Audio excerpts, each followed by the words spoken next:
사실 우리가 세상을 살아가지만 하루하루 살아가는 모든 우리의 삶 속에 보면 수많은 사건, 사고들이 일어납니다. 사실 우리들이 이해할 수 없는 일들이 많이 일어날 때가 많죠. 사실 때로는 성실하고 정말 신실하게 신앙생활했던 어떤 분들이 어떤 불의한 사고로 여러 가지 고난을 당하기도 하고 때로는 목숨을 잃게 되기도 하는 그런 것들을 우리가 또 직면할 때가 있습니다. 또 우리가 선교지를 보면 선교사님들이 말씀 전하기 위해서 그냥 열심히 정말 말씀을 전하고 정말 목숨을 바쳐가까지 여러 가지 일들을 많이 하는데 여러 가지 힘든 상황에 그냥 고난 가운데 처해 있다는 그런 소식을 들을 때 우리들은 참 안타까울 때가 사실 많죠. 우리는 이런 일들을 대할 때마다 참 우리의 마음에 참 혼란이 올 때가 사실 있는 것입니다. 하나님은 이렇게 성실하고 신실하게 주님의 일에 충성하는 자들에게 상은 주시지 못할 망정 왜 이렇게 어려운 고난을 당하고 또 이렇게 죽음을 당하는 그런 일들을 겪어야 되는가 이런 일들을 생각할 때 참 하나님이 이해가 안 된다 이런 생각을 할 때가 사실 종종 있는 것입니다. 그럼 왜 우리가 그런 마음이 있을까로 생각을 해보면 우리 마음 깊은 곳에 하나님은 항상 내가 기도하고 내가 기대하고 원하는 그런 일을 하시는 그렇게 해 주시기를 바라는 그런 하나님으로 생각을 하고 있기 때문에 그런 것입니다. 다시 말해서 내 인생의 주도권과 권위가 은연중에 바로 내 자신에게 가 있다라는 사실을 우리가 깨달을 수밖에 없습니다.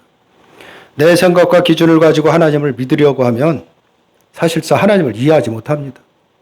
그리고 인생이 폭풍이 올 때마다 하나님에 대한 그 사랑에 대해서 의심이 되는 것이고 결국 우리의 믿음이라는 것은 그냥 껍데기뿐이다라는 것을 깨달을 수밖에 사실 없는 것입니다.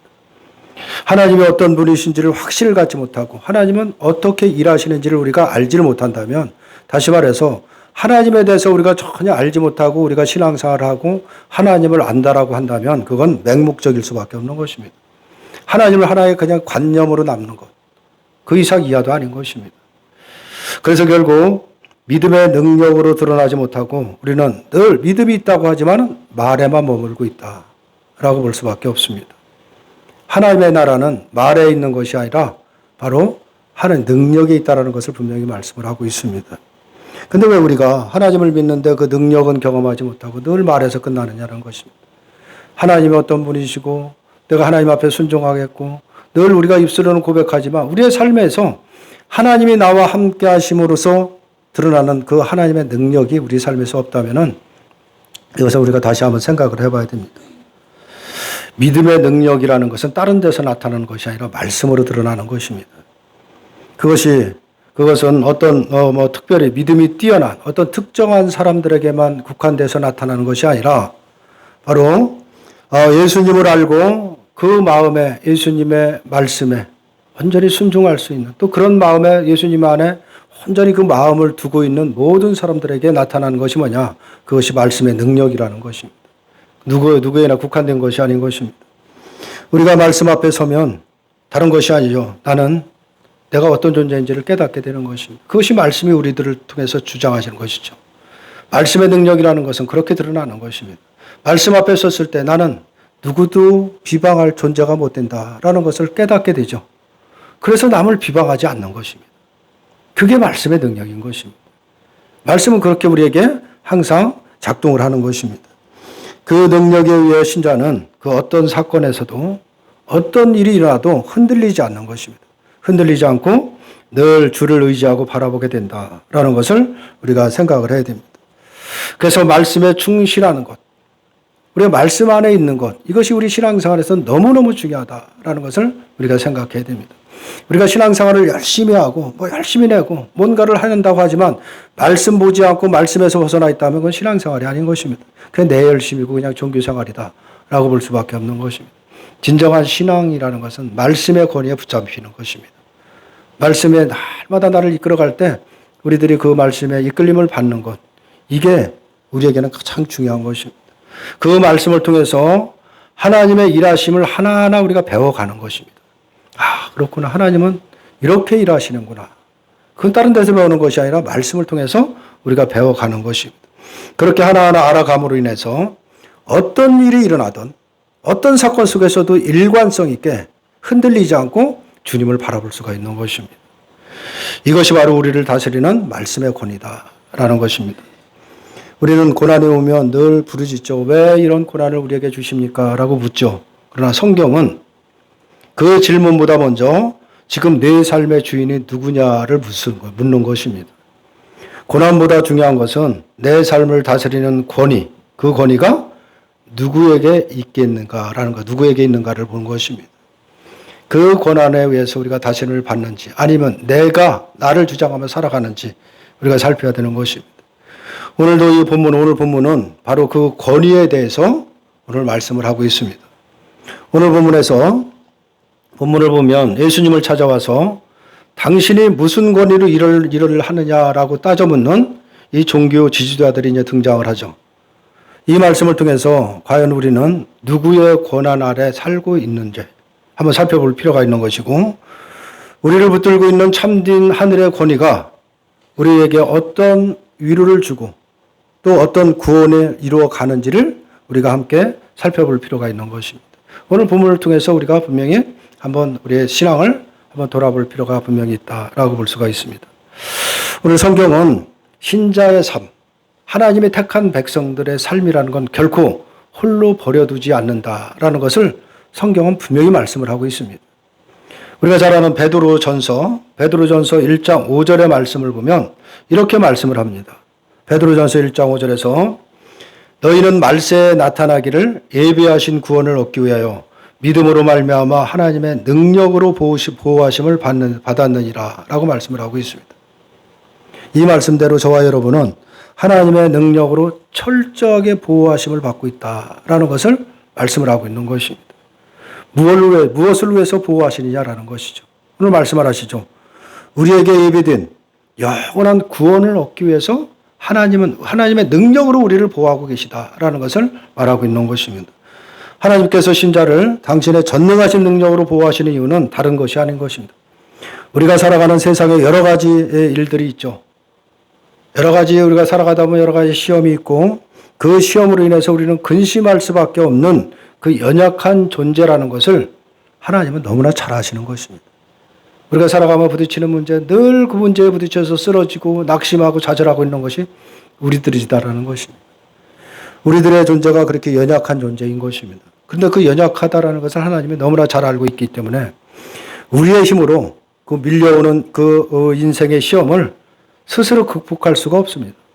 아무리 우리가 노력해봐도 그걸 극복할 수 있냐? 그런 능력이 없는 것입니다. 근심하지 않고 저 천국을 향해 걸어갈 능력이 우리에게 있느냐? 없다는 것입니다. 그렇기 때문에 주님은 친히 당신의 권위와 능력으로 우리를 그 길을 하나하나 보호하시고 지키시고 인도하신다라는 것을 말씀을 하고 있는 것입니다. 하나님은 택한 백성이라고 해서 성도라고 해서 시험이 없는 삶, 고난이 없는 삶을 말하고 있죠. 허락하지 않습니다. 그걸 약속을 하는 것이 아닌 것입니다. 오히려 시험 가운데서도 고난 가운데서도 믿음을 지키시고 꼭 끝까지 구원을 인도하시겠다는 것이 뭐냐? 그것이 하나님의 약속이라는 것입니다. 그러므로 신자의 위로는 내 어떤 좋은 환경이 아니고 대단한 어떤 부가 아니고 권력이 아니라 바로 이 하나님의 신실하심에 있다는 것을 말씀을 하고 있는 것입니다. 그렇다면 신자는 어떤 시험 속에서도 흔들릴 이유가 없는 것입니다. 어떤 환란이 오도 구원에 대한 의심을 할 필요가 사실 없는 것입니다. 내가 강해서가 아니라 바로 나를 붙드신 하나님의 능력이 절대적이기 때문이다 라는 사실인 것입니다. 이것이 신자의 확실한 위로이자 믿음이 되어야 된다. 이런 믿음이 우리에게 견고하게 서 있어야 됩니다. 우리가 살아가면서 부딪히는 많은 문제 속에서 우리는 흔들릴 수밖에 없고 연약하지만 나를 붙들고 있고 어떤 상황에서 나를 포기하지 않는 손길이 있다는 이 사실을 우리가 믿고 있다고 한다면 잠깐 흔들리고 잠깐 걱정하고 근심할 수는 있으나 거기에 머무르지는 않는다라는 것을 말씀을 하고 있는 것입니다. 신자는 시험과 근심을 통해서 우리가 나의 무능함을 깨닫는 것입니다. 믿음이 있는 것 같은데 어떤 환란이 오면 금방 쓰러져서 낙심하고 있는 것이 우리들이죠. 그걸 통해서 내가 얼마나 정말 약한 존재인가를 그 무능함가를 깨달을 수밖에 없는 것이고 동시에 깨닫는 게 뭐냐? 나를 보호하시는 하나님의 능력을 실감하게 되는 것입니다. 여전히 그런 상황 속에서도 어느 날 보면 주님 앞에 기도하고 있고 어느 날 보면 주님 앞에 주님의 말씀을 붙들고 말씀을 보고 있는 나를 모습을 보면서 하나님의 능력은 대단하시다는 것을 깨달을 수밖에 없는 것입니다. 베드로 사도는 이 은혜를 깨달은 것입니다. 이 은혜를 알기에 고난 중에서도 하나님을 찬송할 수밖에 없었다라는 것이죠. 베드로 사도가 증거하는 것처럼 구원도 마지막 때 얻을 영광과 찬송도 우리의 열심으로 얻는 것이 아니라 우리의 힘으로 얻는 것은 하나도 없는 것입니다. 모든 것이 하나님의 능력이고 전적인 주님의 은혜다라는 것을 고백을 하고 있는 것입니다. 만약 우리가 이 성경을 권위 있는 하나님의 말씀으로 분명하게 믿는다면 구원을 위해서 인간의 열심이나 행함은 자랑할 것이 아무것도 없는 것입니다. 내 노력과 내 자격을 다 내려놓고 오직 나를 보호하시는 하나님의 권세와 능력만을 높이는 것이 말씀의 권위에 복종하는 그것이 신자의 삶이다라는 것을 다시 한번 생각을 해봐야 됩니다. 오늘날 역시 우리들은 이 유혹에서 벗어나지를 못하고 자유롭지를 못합니다. 우리는 성경을 하나님의 말씀이라고 고백은 하죠. 고백은 하지만 실제 삶에서는 하나님의 말씀보다 내 경험을 또 내 방법을 더 신뢰할 때가 많습니다. 하나님을 의지하는 것이 아니라 내 상황, 내 경험을 의지하고 내 지식을 의지하는 것이 우리들의 모습이 아닌가라는 것이죠. 성경을 하나님의 권위 있는 말씀으로 인정하지만 말씀의 권위에 복종하지 않고 살아간다라고 볼 수가 있는 것입니다. 그렇기 때문에 말씀에 인정하지도 않고 말씀에서는 말씀이 전혀 지적하지도 않는 말씀에서 말하지 않는 그런 방법들만 인간적인 방법들만 우리가 늘 추구하고 살아가는 것입니다. 인간의 법칙, 방법, 행함을 강조되고 늘 인간의 권위가 높아지는 현상만 나타난다라고 볼 수가 있죠. 나를 의지하게 되면 항상 내 권위, 나만 높여지게 되는 거예요. 자기 의만 드러나는 것입니다. 우리의 이러한 현실은 예수님 당시에 유대교 사이에서도 늘 일어나고 있다라는 것을 오늘 본문에서 그대로 보여주는 것이고 지금 우리가 살아가고 있는 이 시대 교회에서도 우리들이 늘 목격하고 살아가는 것이다 라고 볼 수가 있습니다. 오늘 본문에서 예수님이 예루살렘에 들어오셔서 하시는 일이 성전에서 장사하는 자들을 다 내쫓으시고 하나님의 그 백성들에게 말씀을 가르치셨다라고 할 수 있습니다. 성전에서 백성을 가르치며 복음을 전하시는데 그런데 대제사장과 서기관들이 장로님과 함께 찾아왔습니다.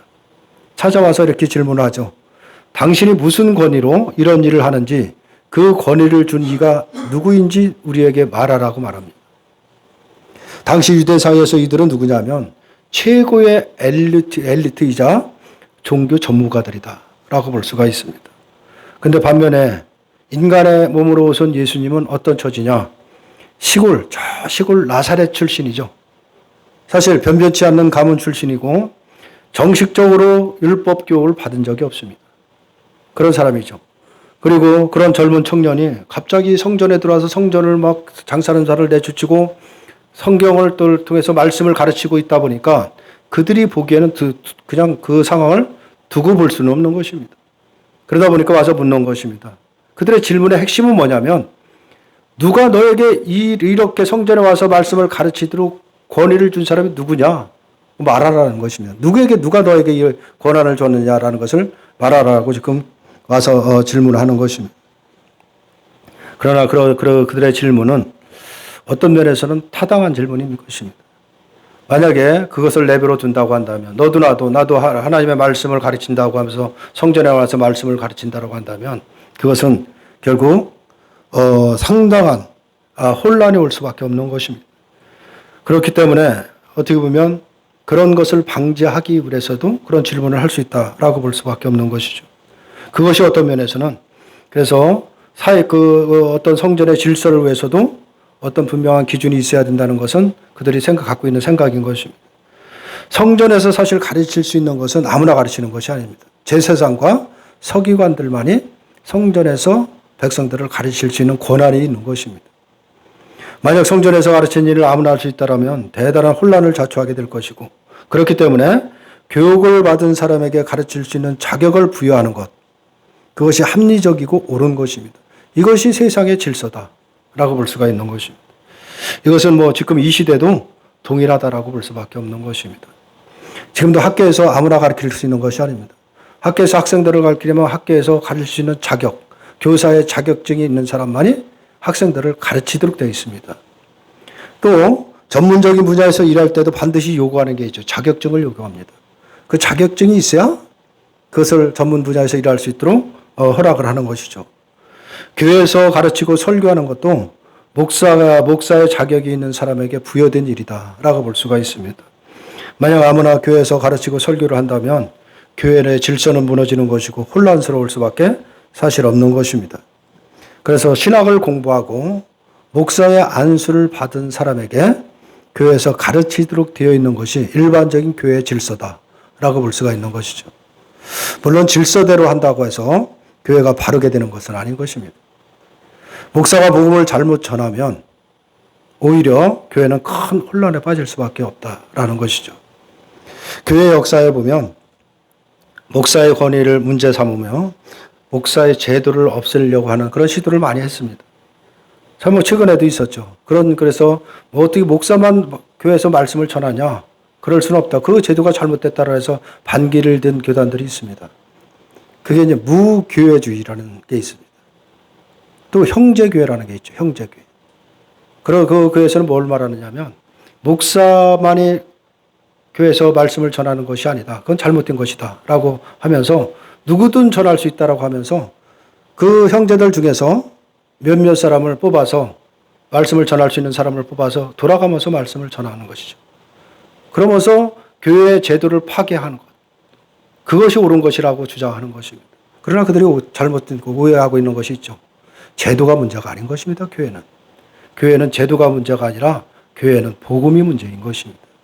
아무리 목사가 세워졌다라 해도 복음을 잘못 전하게 되면 참된 교회에서 멀어지는 것이고 목사가 없다라 해도 누구나 복음을 전한다 해도 거기에서 참된 복음을 전하지 못하면 교회의 본질에서 멀어진다는 사실을 깨닫지를 못하고 있는 것입니다.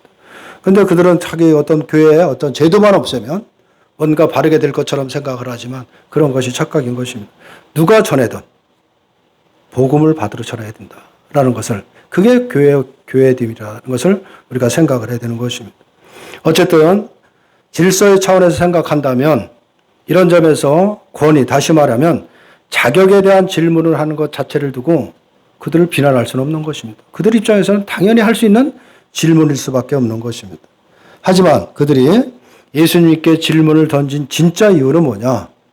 거기에 있는 것이 아닌 것입니다. 그들이 진짜 그 질문을 하는 이유는 자신들의 종교적 기득권과 권위가 예수님 말씀 앞에서 위협을 받고 있다는 것을 느꼈기 때문에 그런 것입니다. 예수님이 회당에 또 성전에 들어가서 말씀을 전할 때마다 하늘의 권위를 가지고 참된 복음을 전하거든요. 듣는 사람들이 다 깨닫게 됩니다. 그러다 보니까 그들이 위협을 느낀 것은 사실이다라고 볼 수가 있죠. 예수님은 하나님의 아들로서 참된 하늘의 권위를 가지고 말씀을 가르치고 있는 것입니다. 예수님은 그들의 중심을 꿰뚫어 보시고 다시 묻죠. 이렇게 묻습니다. 요한의 세례가 하늘로부터냐 사람으로부터냐라고 이렇게 되묻는 것입니다. 종교 지지자들끼리 이제 머리를 대고 서로 이제 유불리를 따지기 시작하죠. 왜냐하면 잘못 말하게 됐다면 여러 가지 그 화살이 자기한테 돌아올 수 있기 때문에 그런 것입니다. 이 질문은 간단한 것 같지만 대단히 중요한 질문인 것입니다. 요한의 세례가 하늘로부터라고 한다면 또 사람으로부터 하느냐 어떤 걸로 하는 거에 따라 대답을 하느냐에 따라서 상당히 어떤 비난이 쏟아질 것이기 때문에 여러 가지 궁리를 한 것입니다. 어떻게 대답을 해야 될지 유불리를 따지는데 하늘로부터라고 한다면 그 이유는 당연하죠. 그럼 왜 요한을 믿지 않느냐라는 비난이 쏟아질 것은 분명한 것입니다. 요한에게 하늘의 권위를 줬다라고 한다면 당연히 그를 믿어야 되고 그를 받들어야 되는 것인데 왜 그러지 않느냐라는 것이죠. 추궁을 당할 것이고 사람으로부터라고 한다면 요한을 모두가 선지자로 인정을 하고 있습니다. 그런데 그런 선지자로 인정했던 사람이 그냥 사람으로부터 권위로 행한 거라고 한다면 그 백성들에게 얼마나 원망과 돌에 맞을 일인 것입니다. 그렇기 때문에 그것이 두려웠던 것이죠. 그래서 그들은 진리를 구하는 것이 아니라 오직 자신들의 자존심, 어떤 자기가 누리고 있던 그 자리를 지키기 위해서 결국은 뭐냐? 그들이 상의한 끝에 모르겠다는 것입니다. 어디로부터 온 건지 모르겠다라고 이 비겁하게 그 질문을 회피했다라고 볼 수가 있죠. 예수님은 자신의 권위로 권위를 말로 증명하는 것이 아닌 것입니다. 예수님 얼마든지 대답할 수 있는데 말로 증명을 하지 않았습니다. 어디에서 온 권위인지 말로 전혀 하시지 않은 거죠. 말로 증명하지 않고 결국은 십자가와 부활을 통해서 자신의 권위가 하늘로부터 왔다는 것을 드러내신 것입니다. 세상은 힘으로 권위를 증명하지만 예수님은 바로 사랑으로 권위를 증명하셨다라고 볼 수가 있습니다. 예수님은 하늘의 권위로 일하시는 분인 것입니다. 사람이 누구에게 자격을 준 것이 아닌 것입니다. 하늘의 권위로 일하시는 분이 예수님입니다. 그렇다면 그들의 질문에 그냥 하늘로부터 온 권위다라고 말하면 될 건데 왜 그런 대답을 하시고 번거롭게 요한의 권위를 대해서 다시 물으시느냐라는 것이죠. 그것은 예수님이 그들의 마음을 너무나 잘 알고 있기 때문에 그런 것입니다. 그것은 그들이 하늘의 권위에 순종할 자들이 아님을 아셨고요. 어떤 것을 대답해도 여러 가지 핑계를 대면서 자신의 권위와 지위를 지키려고 할 사람이라는 것을 너무나도 잘 알고 있었기 때문에 그런 것입니다. 세wan의 의를 하늘의 권위로 말하지 못한 것이 그것이 그 증거다라고 볼 수가 있습니다. 요한의 세례를 하늘의 권위로 인정한다면 요한을 믿어야 되는 것이고 그것이 곧 제사장과 서기관 또 장로라고 하는 자신의 권위를 내려놓는 것을 의미하고 있는 것입니다. 이제 참된 권위자가 왔기 때문에 그 앞에 모든 것을 내려놓아야 되는 것이기 때문에 그런 것입니다. 다시 말하면 전통적인 자기 권위를 지키기 위해서 요한의 세례가 하늘의 권위라는 것을 말하지 못했다라고 볼 수가 있죠. 말한 대로 그들의 직책과 권위는 율법에 따른 유대사의 전통인 것입니다. 특히 제사장이라는 것은 아무나 하는 것이 아닌 것입니다. 레위 지파에서만 제사장을 할 수가 있는 것입니다. 특별한 어떻게 보면 특권이라고도 볼 수가 있고 구별한 것이다라고 볼 수가 있죠. 그것이 유대사의 전통인 것이다라고 볼 수가 있습니다. 그러나 제사장은 바로 영원한 대제사장으로 오시는 그리스도를 나타나는 자리인 것입니다. 그 자리가 바로 오실 때까지 그 역할을 감당하고 있다라고 볼 수가 있죠. 따라서 하나님이 세우신 직책이나 이 모든 권위들은 제사장이나 서기관이나 장로나 모든 직책들이라는 것은 참된 권위자이신 그리스도가 오실 때까지 잠시 존재하는 그 하나의 그림자일 뿐이다라는 것입니다. 그분이 오시게 되면 모든 권위는 내려놔셔야 되는 것입니다. 왜냐하면 그 권위 앞에 어떤 권위도 존재할 수가 없기 때문에 그런 것입니다. 하늘의 권위자로 오신 예수님 앞에서 인간의 권위라는 것은 존재할 수가 없다는 것입니다. 인간은 권위를 가지고 자신을 높이려 하고 하는 것이죠. 조그마한 자격이 있으면 그걸 가지고 자신의 의의를 쌓고 자신을 높이고 남한테 인정받으려고 하는 것이 인간인 것입니다. 그러나 예수님은 하늘의 권위를 가지셨지만 자신을 가장 낮은 자리까지 낮추셨다는 사실을 기억해야 됩니다. 이것이 세상의 권위와 하늘의 권위의 가장 큰 차이점이다라고 볼 수가 있는데 하지만 이들은 유대 사회에서 지도자로 대접받는 자기 권위를 포기할 수가 없는 것입니다. 그래서 예수님이 성전에서 하고 있는 그 모든 일들을 그냥 둘 수 없는 것입니다. 만약에 그렇게 된다고 한다면 자신들의 권위가 무너질 수밖에 없는 것이죠. 참된 권위자가 오셔서 성전에서 말씀을 전할 때 모두가 거기에 집중할 수밖에 없는 것이고 바로 깨달을 수밖에 없는 것이죠. 그러다 보니까 그냥 둘 수가 없는 것입니다. 이것은 어떤 면에서 보면 지금 이 시대의 교회에서도 종종 일어나는 일들이다라고 볼 수가 있습니다. 지금 교회에서도 목사의 권위가 종종 시비거리가 되는 경우가 너무나도 많이 있습니다. 목사라는 권위를 내세워서 교회 모든 일들을 하나하나 다 간섭을 하려고 하죠. 그래서 간섭을 하면서 이래라 저래라 다 간섭을 하다 보니까 여러 가지 문제가 사실 발생하는 것입니다. 근데 중요한 것이 있습니다. 하나님은 목사에게 교회를 이렇게 저렇게 마음대로 하라고 하는 권위를 준 적이 없습니다. 이 부분을 우리가 깨달아야 되는 거예요. 그건 모든 직분자도 마찬가지인 것입니다. 목사나 장로나 또 권사나 집사나 교회를 마음대로 휘두르라고 준 권위가 아니고 그런 건 없습니다. 우리가 분명히 깨달아야 되는 것입니다. 그런데 목사가 자기의 권위를 마음대로 내세우면서 자기 마음대로 하려고 하다 보니까 여러 가지 문제가 발생할 수밖에 사실 없는 것입니다. 목사의 권위를 내세우게 되는 것은 뭐냐면 하늘의 권위가 보이지 않기 때문에 그런 것입니다. 그러다 보니까 늘 자기 권위를 갖고 마음대로 하려고 하는 것이죠. 만약 예수님이 직접 교회에 계시다라고 한다면 과연 자기 권위를 내세울 수 있을까? 그럴 수는 없는 것이죠. 하지만 중요한 사실은 교회의 머리 되시는 분은 목사가 아니라 그리스도라는 사실을 우리가 분명히 깨달아야 되는 것입니다. 그는 그냥 말로만 교회의 머리는 그리스도라는 것이 아니라 실제로 예수님께서 말씀을 통해서 성령을 보내주셔서 예수님이 직접 다스리고 있다는 사실을 깨달아야 되는 것입니다. 그래서 교회의 모든 직분자들은 그 직분의 역할을 감당하는 것이지 자기 마음대로 교회를 휘두르는 것이 아니다. 이 부분을 우리가 분명히 깨달아야 되는 것입니다. 그래서 우리가 모두는 교회는 이미 하늘의 권세 아래에 있다는 사실을 우리가 깨달아야 되는 것입니다. 그렇지 못하다 보면 늘 교회에서 문제가 발생할 수밖에 없는 것이다. 그래서 우리 한국교회가 여러 가지 많은 문제가 발생하는 게 이 권위 문제인 것입니다. 자기 권위를 포기하지 않으려고 하는 그 어리석음 때문에 여러 가지 문제가 계속해서 끊임없이 발생한다라는 것입니다. 중요한 것은 교회의 참된 권위자는 예수님이시라는 것, 하나님이시라는 것을 잊어서는 안 되는 것입니다. 하나님은 스스로 존재하시는 천지 만물의 주제이시고 창조주이기 때문에 그런 것입니다. 그분 아래 어떤 권위도 있을 수가 없다라는 사실인 것입니다. 그러므로 세상 어떤 권위도 하나님 앞에서는 권위를 존재할 수가 없습니다. 이것이 하늘의 권위에 복종하는 것이라고 할 수가 있는 것입니다. 그러나 이들은 특별히 오늘 등장하는 이 종교 지지자들은 자신들이 대접받는 자기 권위를 포기할 수가 없어서 참된 권위자이신 예수님을 거부했다라고 볼 수가 있습니다. 이 모습은 오늘날 우리들의 모습이기도 하다는 사실을 우리가 기억해야 되는 것입니다. 우리 안에는 자존심이라는 이름의 자기 권위가 늘 숨겨져 있습니다. 그래서 우리는 하나님보다 내 판단이 옳다라고 생각하기가 쉬운 것입니다. 하나님의 뜻대로 내 계획을 이루어지기를 늘 바라죠. 결국 하나님을 믿는 것이 아니라 하나님을 내 뜻대로 맞추려는 신앙으로 우리가 늘 흘러가게 되는 것입니다. 그래서 내 뜻대로 일이 풀려지지 않거나 어떤 알 수 없는 그 고난을 만나면 우리는 유대인들처럼 반발하는 것입니다. 정말 내가 어려움을 당하는 이것이 어떻게 하나님의 권위로 되어진 일이냐라고 하면서 우리가 반발을 한다라고 볼 수가 있죠. 하나님, 내가 얼마나 교회를 위해서 충성하고 얼마나 열심을 냈는데 내 인생에 이런 고난이 왜 오게 되는 거예요? 이것이 하나님의 권위입니까? 라고 하면서 우리가 반기를 드는 것입니다.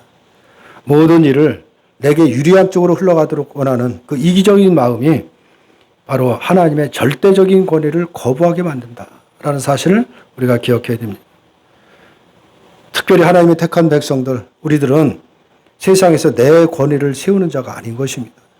어떤 상황에서 내 권위를 세울 수 없는 것입니다. 나를 향하신 하나님의 선하신 권위 아래 사는 자들이 바로 신자들인 것입니다. 하나님의 권위를 정말 우리가 믿는다라고 한다면 우리의 삶의 형편이 풍북하든 빈곤하든 또 여러 가지 평탄하고 고난에 있던 흔들리지 않을 수가 있는 것입니다.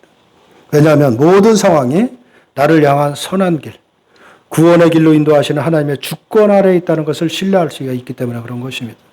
내게 고난이 와도, 내가 어떤 아픔이 와도 그것으로 머물고 끝나는 것이 아니라 그것을 통해서 하나님은 나라는 사람을 그 구원의 완성을 위해서 그 선한 길로 인도하시는 하나의 과정이라는 것을 깨닫기 때문에 그런 것입니다.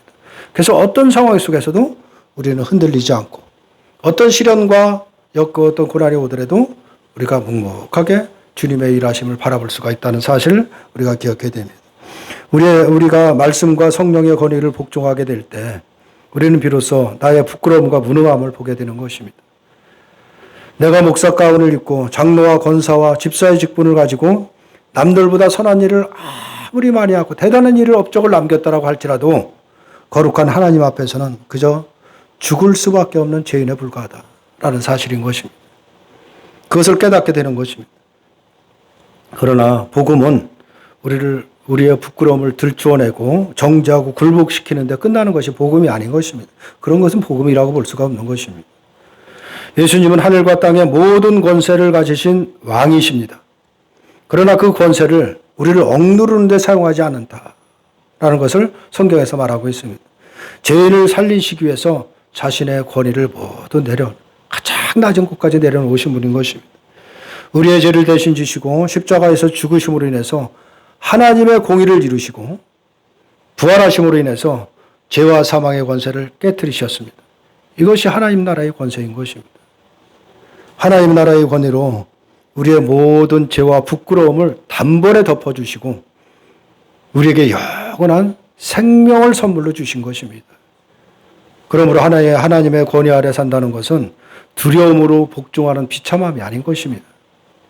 나 같은 죄인을 살리려고 목숨을 내어주신 그 크신 하나님의 그 사랑의 권위 앞에 기쁨과 감사로 항복하는 것입니다.